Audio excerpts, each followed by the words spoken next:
ನಮಸ್ತೆ ವೀಕ್ಷಕರೇ, ನಾನು ದಿನ ಹಲಸಿನ ಬೀಜದಲ್ಲಿ ತುಂಬ ಗರಿಗರಿಯಾದಂಥ ಒಂದು ಹೊಸ ರೀತಿಯ ಸ್ನ್ಯಾಕ್ಸ್ ಮಾಡೋದು ಹೇಗೆ ಅಂತ ತೋರಿಸ್ಕೊಡ್ತಾ ಇದ್ದೀನಿ.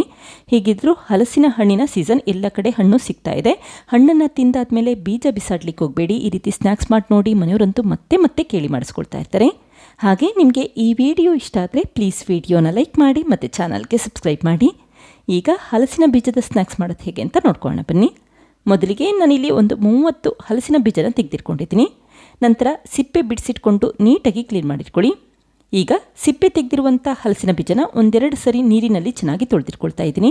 ಆವಾಗ ಧೂಳಿನಂಶ ಅಥವಾ ಮಣ್ಣಿನಂಶ ಇದ್ದರೆ ಅದೆಲ್ಲ ಹೊರಟೋಗುತ್ತೆ ಅಂತಷ್ಟೇ. ನೋಡಿ, ಈಗ ಕ್ಲೀನ್ ಮಾಡಿರುವಂಥ ಹಲಸಿನ ಬೀಜ ರೆಡಿಯಾಗಿದೆ.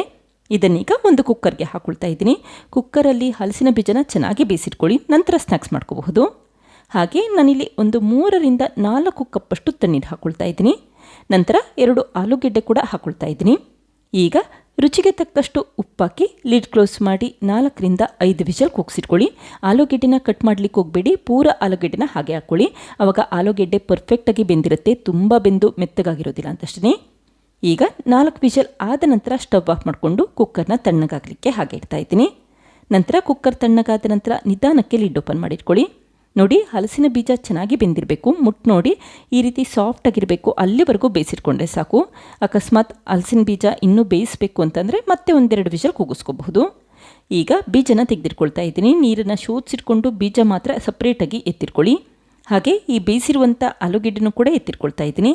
ಈ ರೀತಿ ಉಂಡೆ ಸಮೇತ ಆಲೂಗೆಡ್ಡೆ ಹಾಕೋದ್ರಿಂದ ಪರ್ಫೆಕ್ಟಾಗಿ ಬೆಂದಿರುತ್ತೆ. ನಂತರ ಆಲೂಗೆಡ್ಡೆ ಸಿಪ್ಪೆ ತೆಗೆದಿಟ್ಕೊಂಡು ನೀಟಾಗಿ ಕ್ಲೀನ್ ಮಾಡ್ಕೊಳ್ತಾ ಇದ್ದೀನಿ. ಹಾಗೆ ಈ ಸಿಪ್ಪೆ ತೆಗೆದಿರುವಂಥ ಆಲೂಗೆಡ್ಡೆನ ಕಟ್ ಮಾಡ್ಕೊಳ್ತಾ ಬನ್ನಿ. ತುಂಬ ದಪ್ಪನಾಗಿ ಕಟ್ ಮಾಡಲಿಕ್ಕೆ ಹೋಗಬೇಡಿ, ಅಥವಾ ತುಂಬ ಸಣ್ಣದಾಗೂ ಇರೋದು ಬೇಡ. ಈ ರೀತಿ ಸ್ವಲ್ಪ ದಪ್ಪನಾಗಿ ಕಟ್ ಮಾಡಿಟ್ಕೊಂಡ್ರೆ ಸಾಕು. ನೋಡಿ, ನಾನಿಲ್ಲಿ ಉದ್ದವಾಗಿ ಕಟ್ ಮಾಡ್ಕೊಳ್ತಾ ಇದ್ದೀನಿ. ನಿಮಗೆ ಯಾವ ರೀತಿ ಬೇಕೋ ಆ ರೀತಿ ಕಟ್ ಮಾಡ್ಕೋಬಹುದು. ಹಾಗೆ ಈ ಹಲಸಿನ ಬೀಜ ಮತ್ತು ಕಟ್ ಮಾಡಿರುವಂಥ ಆಲೂಗೆಡ್ಡೆನ ಹಾಗೆ ಎತ್ತಿಟ್ಕೊಳ್ತಾ ಇದ್ದೀನಿ. ನಂತರ ಉಪಯೋಗಿಸ್ಕೊಳ್ಳೋಣ. ಇದೇ ಸಮಯದಲ್ಲಿ ಒಂದು ತಟ್ಟೆಗೆ 2 ಟೀ ಸ್ಪೂನಷ್ಟು ಅಜ್ಕರದ ಪುಡಿ ಹಾಕ್ಕೊಂಡಿದ್ದೀನಿ. ನಂತರ ಅರ್ಧ ಟೀ ಸ್ಪೂನಷ್ಟು ಹುರಿದು ಪುಡಿ ಮಾಡಿರುವಂಥ ಜೀರಿಗೆ ಪುಡಿ, ನಂತರ 1/4 ಟೀ ಸ್ಪೂನಷ್ಟು ಅರಿಶಿಣದ ಪುಡಿ, 1/4 ಟೀ ಸ್ಪೂನಷ್ಟು ಗರಂ ಮಸಾಲ ಪುಡಿ ಹಾಕ್ಕೊಂಡಿದ್ದೀನಿ. ಈಗ 3 ಟೇಬಲ್ ಸ್ಪೂನಷ್ಟು ಮೈದಾ ಹಿಟ್ಟನ್ನು ಹಾಕಿದರೆ 3 ಟೇಬಲ್ ಸ್ಪೂನಷ್ಟು ಕಾರ್ನ್ಫ್ಲೋರ್ ಹಾಕೊಳ್ಳಿ. ಕಾರ್ನ್ಫ್ಲೋರ್ ಹಾಕೋದ್ರಿಂದ ಈ ಸ್ನ್ಯಾಕ್ಸ್ ತುಂಬಾ ಗರಿಗರಿಯಾಗಿರುತ್ತೆ. ಇದ್ರೆ ಉಪಯೋಗಿಸಿ, ಇಲ್ಲ ಅಂತಂದರೆ 3 ಟೇಬಲ್ ಸ್ಪೂನಷ್ಟು ಅಕ್ಕಿ ಹಿಟ್ಟು ಉಪಯೋಗಿಸಬಹುದು. ಈಗ ರುಚಿಗೆ ತಕ್ಕಷ್ಟು ಉಪ್ಪು ಹಾಕಿದರೆ 1 ಟೀ ಸ್ಪೂನಷ್ಟು ಶುಂಠಿ ಬೆಳ್ಳುಳ್ಳಿ ಪೇಸ್ಟ್ ಹಾಕ್ಕೊಂಡಿದ್ದೀನಿ. ನಂತರ ಕೈಯಲ್ಲಿ ಚೆನ್ನಾಗಿ ಮಿಕ್ಸ್ ಮಾಡಿಟ್ಕೊಳ್ಳಿ. ಶುಂಠಿ ಬೆಳ್ಳುಳ್ಳಿ ಪೇಸ್ಟ್ ಹಾಗೆ ಅಜ್ಕರದ ಪುಡಿ ಮೈದಾ ಹಿಟ್ಟಿನ ಮಿಶ್ರಣದಲ್ಲಿ ಎಲ್ಲ ಕಡೆ ಬೆರಿಬೇಕು, ಆ ರೀತಿ ಮಿಕ್ಸ್ ಮಾಡಿಟ್ಕೊಳ್ಳಿ. ಈ ಸಮಯದಲ್ಲಿ ರುಚಿ ನೋಡಿ, ನಿಮಗೆ ಖಾರ ಇನ್ನೂ ಜಾಸ್ತಿ ಬೇಕು ಅಂತಂದರೆ ಅಜ್ಕರದ ಪುಡಿ ಪ್ರಮಾಣ ಜಾಸ್ತಿ ಮಾಡ್ಕೊಳ್ಳಿ. ಹಾಗೆ ರುಚಿ ನೋಡಿಕೊಂಡು ಉಪ್ಪು ಎಷ್ಟು ಬೇಕು ಅಷ್ಟು ಮಾತ್ರ ಉಪ್ಪು ಹಾಕ್ಕೊಳ್ಳಿ. ನೋಡಿ, ಮಸಾಲೆ ಎಲ್ಲ ನೀಟಾಗಿ ಮೈದಾ ಹಿಟ್ಟಿನ ಮಿಶ್ರಣದಲ್ಲಿ ಎಲ್ಲ ಕಡೆ ಬೆರೆತಿದೆ. ನಂತರ ಅರ್ಧ ಹೋಳಷ್ಟು ನಿಂಬೆಹಣ್ಣಿನ ರಸ ಹಾಕ್ಕೊಳ್ತಾ ಇದ್ದೀನಿ. ನಿಂಬೆಹಣ್ಣಿನ ರಸ ಹಾಕೋದ್ರಿಂದ ಈ ಸ್ನ್ಯಾಕ್ಸ್ ಇನ್ನೂ ರುಚಿಯಾಗಿರುತ್ತೆ. ಹಾಗೆ ನಿಮಗೆ ಹುಳಿ ಎಷ್ಟು ಬೇಕೋ ಅಷ್ಟು ಪ್ರಮಾಣದಲ್ಲಿ ನಿಂಬೆಹಣ್ಣಿನ ರಸ ಉಪಯೋಗಿಸಬಹುದು. ಈಗ ಸ್ವಲ್ಪನೇ ತಣ್ಣೀರನ್ನು ಹಾಕಿ ಹಿಟ್ಟನ್ನು ಕಲಸಿಟ್ಕೊಳ್ತಾ ಇದ್ದೀನಿ. ತುಂಬ ತೆಳು ಮಾಡಲಿಕ್ಕೆ ಹೋಗಬೇಡಿ, ಆವಾಗ ಮಸಾಲೆ ಎಲ್ಲ ಹಲಸಿನ ಬೀಜಕ್ಕೆ ಅಂಟ್ಕೊಳ್ಳಲ್ಲ. ಸ್ವಲ್ಪ ಗಟ್ಟಿಯಾಗಿ ಕಲಸಿಟ್ಕೊಳ್ಳಿ. ಆದಷ್ಟು ಸ್ವಲ್ಪನೇ ನೀರನ್ನು ಹಾಕಿ ನಿಧಾನಕ್ಕೆ ಹಿಟ್ಟನ್ನು ಕಲಸಿಟ್ಕೊಳ್ಳಿ. ಆವಾಗ ಪರ್ಫೆಕ್ಟಾಗಿ ಈ ಸ್ನ್ಯಾಕ್ಸ್ ಮಾಡ್ಕೋಬಹುದು ಅಂತಷ್ಟೇ. ನೋಡಿ, ಈ ಕನ್ಸಿಸ್ಟೆನ್ಸಿಯಲ್ಲಿ ಹಿಟ್ಟನ್ನು ಮಾಡಿಟ್ಕೊಂಡೆ ಸಾಕು. ತುಂಬ ಗಟ್ಟಿಯಾಗಿರೋದು ಬೇಡ ಮತ್ತು ತುಂಬ ತೆಳುವಾಗೂ ಕೂಡ ಇರೋದು ಬೇಡ. ನಂತರ ಈ ಬೇಯಿಸಿಟ್ಟಂಥ ಹಲಸಿನ ಬೀಜನ ಹಾಕ್ಕೊಳ್ತಾ ಇದ್ದೀನಿ. ಈಗ ಒಂದ್ಸರಿ ನೀಟಾಗಿ ಮಿಕ್ಸ್ ಮಾಡಿಟ್ಕೊಳ್ಳಿ. ಹಲಸಿನ ಬೀಜ ಹಾಕಿದ ನಂತರ ಒಂದ್ಸರಿ ಮಿಕ್ಸ್ ಮಾಡಿಟ್ಕೊಳ್ಳಿ. ಹಲಸಿನ ಬೀಜ ಸ್ವಲ್ಪ ಗಟ್ಟಿಯಾಗಿರುತ್ತಲ್ಲ, ಆವಾಗ ಮಸಾಲೆ ಎಲ್ಲ ಚೆನ್ನಾಗಿ ಅಂಟುತ್ತೆ ಅಂತಷ್ಟೇ. ನಂತರ ಬೇಯಿಸಿ ಕಟ್ ಮಾಡಿಟ್ಟಂಥ ಆಲೂಗೆಡ್ಡೆ ಪೀಸಸ್ಗಳನ್ನ ಹಾಕ್ಕೊಳ್ತಾ ಇದ್ದೀನಿ. ಕೊನೆಯದಾಗಿ ಈ ರೀತಿ ಆಲೂಗೆಡ್ಡೆ ಪೀಸಸ್ಗಳನ್ನ ಹಾಕಿ ಮಸಾಲೆನ ಸ್ಪ್ರೆಡ್ ಮಾಡಿಟ್ಕೊಳ್ಳಿ. ನೋಡಿ, ಒಂದೊಂದೇ ಆಲೂಗೆಡ್ಡೆಗಳಿಗೆ ಈ ರೀತಿ ಮಸಾಲೆನ ಸ್ಪ್ರೆಡ್ ಮಾಡ್ಕೊಳ್ತಾ ಇದ್ದೀನಿ. ಆಲೂಗೆಡ್ಡೆ ಚೆನ್ನಾಗಿ ಬೆಂದಿರೋದ್ರಿಂದ ಕಟ್ಟಾಗೋ ಚಾನ್ಸ್ ಇರುತ್ತೆ. ಹಾಗಾಗಿ ಈ ರೀತಿ ನೀಟಾಗಿ ಮಸಾಲೆನ ಸ್ಪ್ರೆಡ್ ಮಾಡಿಟ್ಕೊಳ್ಳಿ. ಈಗ ಒಂದ್ಸರಿ ಮಿಕ್ಸ್ ಮಾಡ್ಕೊಳ್ತಾ ಇದ್ದೀನಿ. ಈ ಸಮಯದಲ್ಲಿ ರುಚಿ ನೋಡ್ಕೊಳ್ಳಿ, ನಿಮಗೆ ಸಪ್ಪೆ ಅನಿಸಿದ್ರೆ ಮತ್ತೆ ಸ್ವಲ್ಪ ಉಪ್ಪು ಹಾಕೋಬಹುದು. ನೋಡಿ, ಮಸಾಲೆ ಎಲ್ಲ ಈ ರೀತಿ ಹಲಸಿನ ಬೀಜ ಮತ್ತು ಆಲೂಗೆಡ್ಡೆಗೆ ಚೆನ್ನಾಗಿ ಅಂಟ್ಕೊಂಡಿದೆ.